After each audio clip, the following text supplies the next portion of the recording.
दोस्तों, अगर आप और अच्छी नींद चाहते हैं तो हमारी प्यारी सी ऐप नींद को इंस्टॉल करें। इस ऐप पर आपको एक्सक्लूसिव स्लीप स्टोरीज़ मिलेंगी और आप बिना यूट्यूब प्रीमियम के भी इन स्टोरीज़ को बैकग्राउंड में सुन सकेंगे। इंस्टॉल करने के लिए आप हमारी वेबसाइट neend.app पर ज़रूर आइए और अच्छी कहानियाँ, स्लीप म्यूज़िक, कुछ टिप्स सुनने के लिए इस चैनल को सब्सक्राइब कीजिए। नमस्कार, मैं हूं रिचा और आज मैं प्रस्तुत करती हूं आकाश कौशिक द्वारा लिखी हुई एक खूबसूरत sleep story, evolution of earth.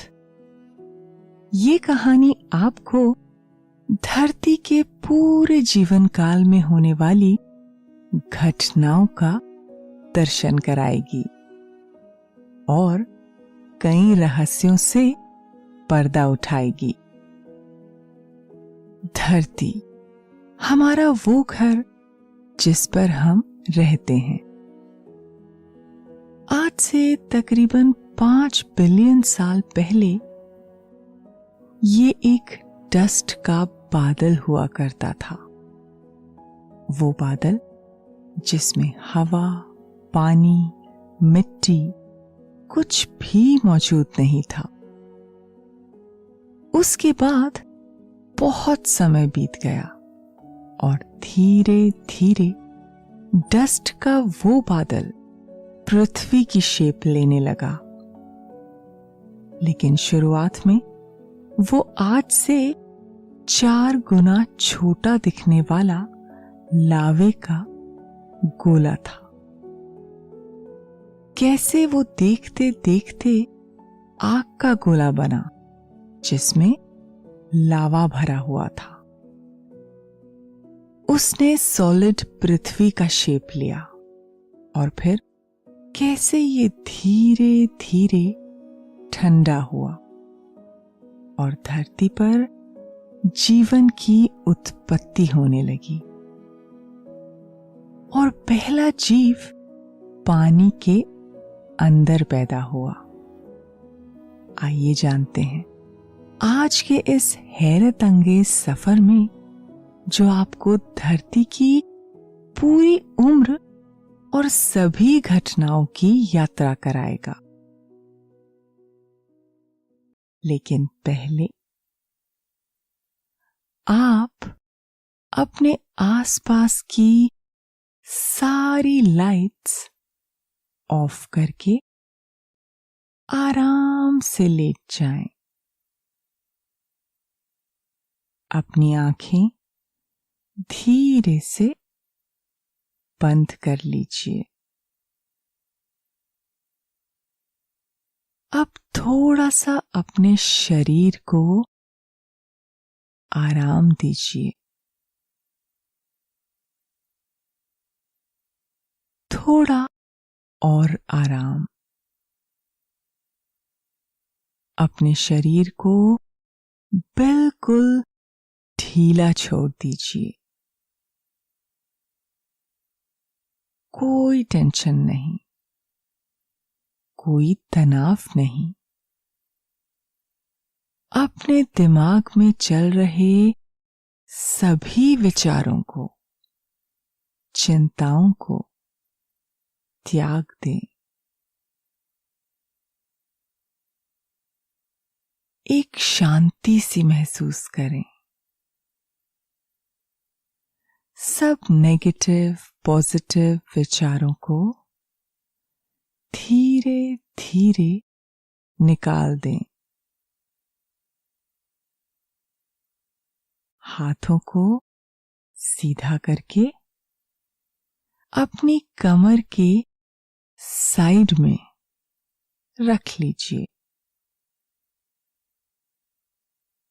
अपनी सांस पर ध्यान लगाएं। इसको धीमे या तेज नहीं करना है, बस ध्यान देना है कि कैसे वो आपके अंदर प्रवेश कर रही है। और कैसे वो वापस आपके गले और नाक के माध्यम से वापस निकल रही है। आपका मन शांत, एकदम शांत होता जा रहा है। आप अच्छा महसूस कर रहे हैं। खुद को काफी हल्का फील कर रहे हैं। सब तरफ शांति है, सुकून है, खामोशी है। दोस्तों, अब से आप bedtime stories, guided meditations, relaxing music, इन सब का आनंद नींद ऐप पर ही उठा सकते हैं। आज हम धरती की एक ऐसी विचित्र बायोग्राफी सुनने जा रहे हैं जो ऐसी घटनाओं का जिक्र करती है जो आपने कभी सोचा भी नहीं होगा। ये पहली विश्व की ऐसी बायोग्राफी है जो किसी के जन्म से पहले की सभी घटनाओं को दिखाती है, और वो हमारा सुंदर नीला ग्रह पृथ्वी है। इस बायोग्राफी का जिक्र सबसे पहले 1775 में इमैनुअल कैंट ने अपनी एक किताब में किया था। उस किताब का नाम था universal natural history and theory of the haven. इस बायोग्राफी में इन्होंने सोलर न्यूक्लियर डिस्क मॉडल को एक्सप्लेन किया है। इसके तहत हमें ये पता चलता है कि कैसे हमारा पूरा सोलर सिस्टम पहले एक डिस्क की तरह था, जिसमें सूरज के चारों ओर बहुत सारा डस्ट चक्कर लगा रहा था। धीरे धीरे डस्ट सॉलिड बनने लगा और ग्रह बनने लगे। ये सब बहुत ही लॉजिकल है और सचमुच अद्भुत भी।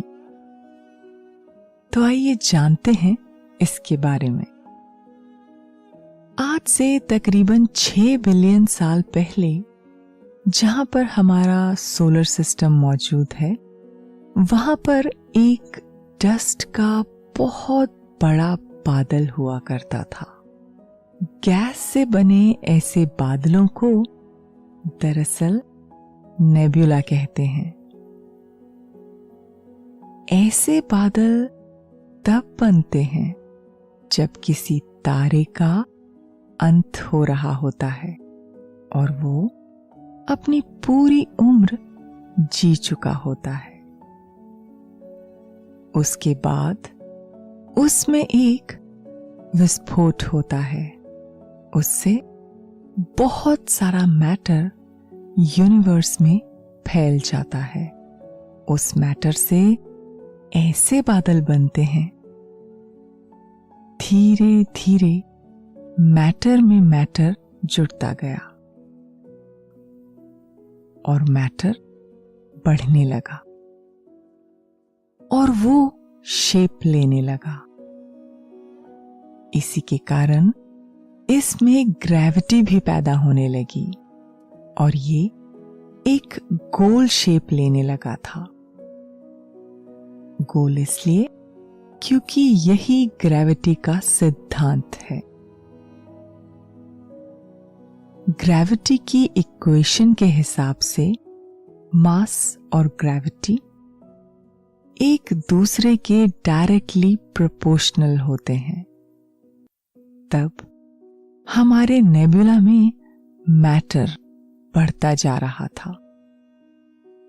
तभी किस्मत से ऐसा हुआ कि हमारे नेबुला के नजदीक एक और बड़ा स्टार फट गया और सुपरनोवा बन गया, जिसके कारण उसका मैटर हमारे मैटर में जुड़ गया और उसने हमारे नेबुला को एक एंगुलर मोमेंटम दे दिया। बड़े स्टार के फटने की वजह से ऐसी शॉक वेव निकली जिसने हमारे नेबुला के सेंटर ऑफ ग्रेविटी को चकनाचूर कर दिया। अब हमारा नेबुला एक सर्कल जैसा बन गया जिसके अंदर कोई सेंटर ऑफ ग्रेविटी मौजूद नहीं थी, और सेंटर ऑफ ग्रेविटी ना होने की वजह से गोल गोल घूमता हुआ मैटर एक दूसरे से जुड़ने लगा और जुड़कर उसका मास बढ़ने लगा। मास बढ़ने की वजह से ग्रेविटी भी बढ़ने लगी और हमारा पूरा का पूरा नेबुला और उसका मैटर सिकुड़ने लगा और ज्यादा डेंस होने लगा। इसके कारण जो एंगुलर मोमेंटम हमें मिला था वो और भी ज्यादा तेज हो गया। धीरे धीरे मैटर सेंटर में इकट्ठा होने लगा और वहां का तापमान भी बढ़ने लगा, क्योंकि तापमान और प्रेशर एक दूसरे के डायरेक्टली प्रोपोर्शनल होते हैं। इससे सेंटर में मौजूद हाइड्रोजन मॉलिक्यूल एक दूसरे के संपर्क में आने लगे और अचानक से हीलियम गैस बनने लगी, जिससे कि हमारा सूरज पैदा हो गया। और जो हम सभी जानते हैं हीलियम गैस के कारण बना हुआ है। सूरज के चारों तरफ अभी भी मौजूद थी बादलों की एक ऐसी डिस्क जो हमारे सूरज का ख्याल रख रही थी। ये बिल्कुल उसी तरह था जैसे हमारे शनि ग्रह के चारों तरफ छल्ले मौजूद हैं। बहुत सारे पत्थर घूमते रहते हैं। बिल्कुल उसी तरह हमारे सूरज के चारों तरफ बादल घूम रहे थे। अब सूरज के नजदीक मौजूद मेटल्स और सिलिकेट्स कुछ ऐसे तत्व थे जो सूरज के नजदीक गर्मी में रह सकते थे, क्योंकि इनका बॉइलिंग पॉइंट बहुत ज्यादा होता है और अपने गुरुत्वाकर्षण बल की वजह से आसपास के टेस्ट को खींचने लगे, जिससे कि ग्रह के शेप बनने लगे। इसी के कारण शुक्र, मंगल, पृथ्वी जैसे ग्रह बनने लगे। अब हुआ कुछ यूं कि जिन मॉलिक्यूल की तादाद बहुत ज्यादा थी और जो बहुत ही सेंसिटिव थे, सूरज के नजदीक नहीं रह सकते थे, तो वो सूरज से दूर जाने लगे और बड़े बड़े गैस के ग्रह जैसे कि बृहस्पति, शनि, यूरेनस और नेपट्यून ये बनने लगे। जो मॉलिक्यूल्स किसी के साथ जाकर नहीं मिले वो फ्रीली मूव करने लगे, और आज भी एस्ट्रॉयड बनकर इधर उधर भटक रहे हैं। अब आपको लग रहा होगा कि ऐसे ही पत्थर से पत्थर टकराने के बाद ग्रह बने हैं, लेकिन शुरुआत में ऐसा होना बिल्कुल भी आसान नहीं था। हमारा सूरज जो पैदा हो रहा था, उसकी वजह से कुछ पत्थर आपस में टकरा रहे थे, जो उसके आसपास ग्रहों का रूप ले रहे थे। ये टकराव धीरे धीरे बहुत ज्यादा बढ़ने लगा और हमारे छोटे ग्रह जो सूरज के नजदीक हैं, जैसे कि बुध, शुक्र, पृथ्वी और मंगल जैसे ग्रह, ये बनने लगे। लेकिन ऐसा नहीं था कि केवल यही 4 ग्रह वहां पर मौजूद थे। 5वां ग्रह भी बन चुका था, जिसका नाम आज थिया रखा गया है। ये ग्रह मंगल से 4 गुना बड़ा था और बहुत ही ज्यादा गर्म भी था। इससे हमारी पृथ्वी अचानक टकरा गई, जो उस समय हमारे चांद के बराबर थी। इस घटना की वजह से उस बड़े ग्रह का बहुत सारा मैटर पृथ्वी के साथ जुड़ गया और पृथ्वी आज इतनी बड़ी हो गई। और जो मैटर बचा, वो चट्टान हमारे चांद का रूप लेकर पृथ्वी के चारों तरफ चक्कर लगाने लगी। और इस घटना को बिग स्प्लैश का नाम दिया गया। अब हमारी पृथ्वी बहुत बड़ी हो चुकी थी, जिसके कारण उसका गुरुत्वाकर्षण भी बढ़ चुका था। इसकी वजह से उसके पास मौजूद बहुत सारे पत्थर उल्का पिंड के रूप में पृथ्वी पर गिरने लगे। पृथ्वी पर जैसे उल्का पिंडों की बारिश होने लगी। इनसे पैदा होने वाली गर्मी की वजह से हमारी धरती फिर से लिक्विड होने लगी, जो अब तक सॉलिड हो चुकी थी और पूरी तरह से लावा से भर गई। ऐसा कई हजार सालों तक चला। उल्का पिंडों की बारिश धरती पर होती रही। पूरी तरह से तरल पदार्थों से भरी हुई हमारी धरती बहुत गर्म थी।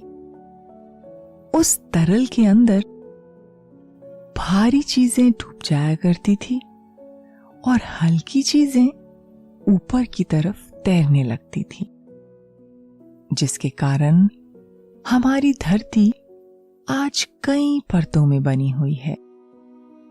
सेंटर से लेकर ऊपर तक धरती में मौजूद कई परतें हैं, जो इसे ऐसा बनाती हैं। कुछ गैसेस बहुत ज्यादा हल्की थी, इसलिए वो धरती से भी ऊपर उठकर एक बादल बनाने लगी, जिसने पूरी धरती को चारों तरफ से घेर लिया। और इसी बादल की वजह से एक ऐसा रक्षा कवच बना, जिससे धरती के अंदर अंदर जीवन पैदा होने के लिए हालात तैयार होने लगे। मगर ये गैसेस बहुत जहरीली थी। मगर धरती अभी भी जीवन पनपने के लिए ठीक नहीं थी, क्योंकि यहां बहुत ज्यादा जहरीली गैस मौजूद थी और हमारा वातावरण बहुत ज्यादा गर्म था, जहां किसी भी प्रकार का जीवन नहीं पनप सकता था। बहुत सालों के बाद धीरे धीरे जब हमारी धरती ठंडी होने लगी और उल्का पिंडों का गिरना भी बंद हो गया, जिसके कारण वातावरण जीवन के लिए अनुकूल बनने लगा और धीरे धीरे पूरी धरती जीवन पनपने के लिए तैयार होने लगी। लेकिन जैसा कि आप जानते हैं, जीवन को पनपने के लिए पानी बहुत जरूरी होता है। लेकिन उस समय पानी धरती पर मौजूद नहीं था। अगर वो था तो केवल गैस की फॉर्म में। जब धरती का वातावरण चारों तरफ से जहरीली गैसों से भरा हुआ था, तब उन गैसेस में पानी भी था, लेकिन वो गैस की शक्ल में था। जब हमारी धरती धीरे धीरे ठंडी होने लगी, तब उस गैस को संगठित होने का मौका मिल गया और धीरे धीरे एक ड्रॉप से दूसरा ड्रॉप मिलता चला गया और वातावरण में पानी बनने लगा।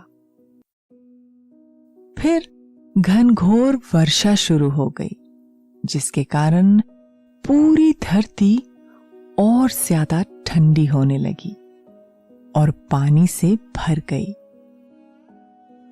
तब पहली बार उस पानी में बैक्टीरिया का जन्म हुआ,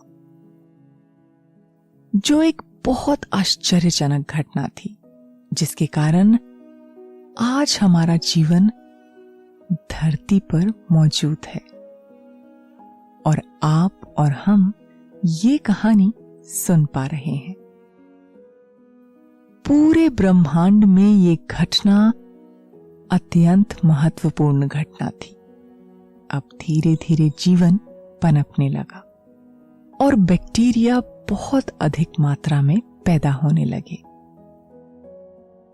वो बैक्टीरिया फोटोसिंथेसिस करते थे, जिसके कारण वातावरण में ऑक्सीजन पैदा होने लगी और धीरे धीरे ये ऑक्सीजन बढ़ने लगी और मात्रा इतनी बढ़ गई कि हमारी धरती पर ऑक्सीजन बहुत अधिक मात्रा में मौजूद हो गई और इसी ऑक्सीजन ने आगे चलकर ओजोन लेयर का निर्माण किया,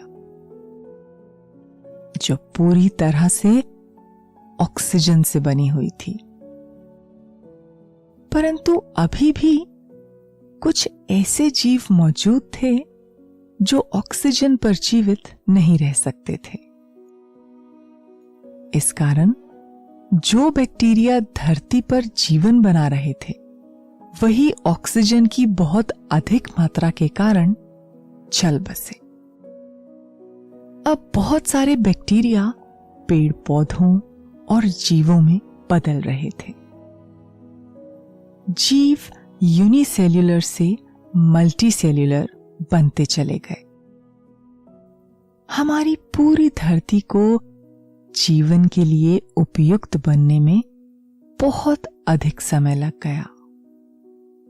उसे जीवन के लायक बनने में तकरीबन 5 बिलियन साल लग गए, जो सुनने में बहुत ज्यादा लगता है, परंतु इस पूरे ब्रह्मांड के समय के हिसाब से ये केवल पलक झपकाने के बराबर का समय था।